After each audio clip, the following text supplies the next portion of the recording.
ಈ ವಿಡಿಯೋ ತಂದೆ ತಾಯಿಗೋಸ್ಕರ ಆಗಿರುತ್ತೆ. ಸೋ ಕಾಲ್ ತಂದೆ ತಾಯಿಗೋಸ್ಕರ. ಸೋ ಕಾಲ್ ಯಾಕೆ ಅಂತ ಇದನ್ನ ಓದ್ಬಿಡ್ತೀನಿ, ಆಮೇಲೆ ಹೇಳ್ತೀನಿ. ಎಷ್ಟೋ ಹೆಣ್ಮಕ್ಳ ಜೀವನ ಸಾಯೋಕ್ಕೂ ಆಗದೆ ಬದುಕೋಕ್ಕೂ ಆಗದೆ ಮಗುಗೋಸ್ಕರ ಇಲ್ಲ ತಂದೆ ತಾಯಿಗೋಸ್ಕರ ಬದುಕೋ ಪರಿಸ್ಥಿತಿ ಇದೆ. ಹಾಗೆ ನನ್ನ ಪರಿಸ್ಥಿತಿ ಕೂಡ, ಒಂದು ಕಡೆ ಮಗು, ಇನ್ನೊಂದು ಕಡೆ ತಂದೆ ತಾಯಿ. ನೋಡಿ, ನಿಮ್ಮ ಮಗು ನಿಮ್ಮದು, ನಿಮ್ಮ ತಂದೆ ತಾಯಿ ಅವ್ರದ್ದು. ಮದುವೆ ಆಗಿದೆ, ಅದೇನೋ ಹೇಳ್ತಾರೆ ಕನ್ನಡದಲ್ಲಿ, ನನ್ಗೆ ಅದು ಹೆಣ್ಣು ಕೊಟ್ಟ ಅಂದ್ರೆ ಏನೋ ಸಮಥಿಂಗ್, ನನ್ ರಿಯಲಿ ನನ್ಗೆ ಗೊತ್ತಿಲ್ಲ, ಅದನ್ನ ಏನೋ ಹೇಳ್ತಾರೆ. ಅಂದ್ರೆ ಏನಂದ್ರೆ ಒಬ್ರು ಮನೆಗೆ ಮದುವೆ ಮಾಡಿ ಕೊಟ್ಟಿದ ತಕ್ಷಣ ಆ ಒಂದು ಮನೆಗೆ ಅವ್ರಿಗೂ ಸಂಬಂಧ ಇಲ್ಲ ಅಂತ ಹೇಳ್ತಾರಲ್ಲ, ಅದು ಏನು ಅಂತ ನನ್ಗೆ ಅದು ಬಾಯಲ್ಲಿದೆ, ಬರ್ತಿಲ್ಲ. ಅದು ನೀವು ಡಿ ಎಂ ಮಾಡಿ ನಾನು ನೋಡ್ತೀನಿ.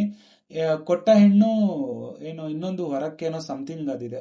ರಿಯಲಿ ನನ್ಗೆ ನೋಡೋ, ನಿಮ್ಗೆ ಗೊತ್ತಿದೆ ಹೇಳಿ, ಸಾರಿ, ನನ್ಗೆ ಅದು ಗೊತ್ತಿಲ್ಲ, ಅದಕ್ಕೆ ಹೇಳ್ತಿಲ್ಲ ಅಂತಾರೆ.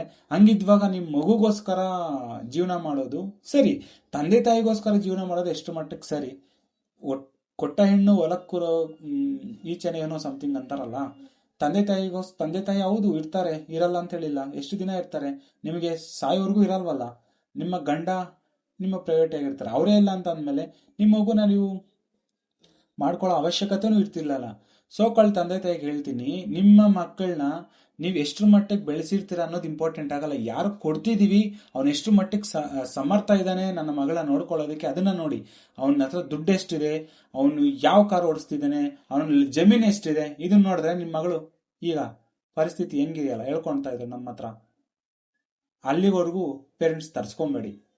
ನಿಜ ಹೇಳ್ತೀನಿ, ಹೇಳಬೇಕು ಅನಿಸ್ತು ಹೇಳ್ತಾ ಇದ್ದೀನಿ, ಹೇಳ್ತಾನೂ ಇರ್ತೀನಿ. Thank you.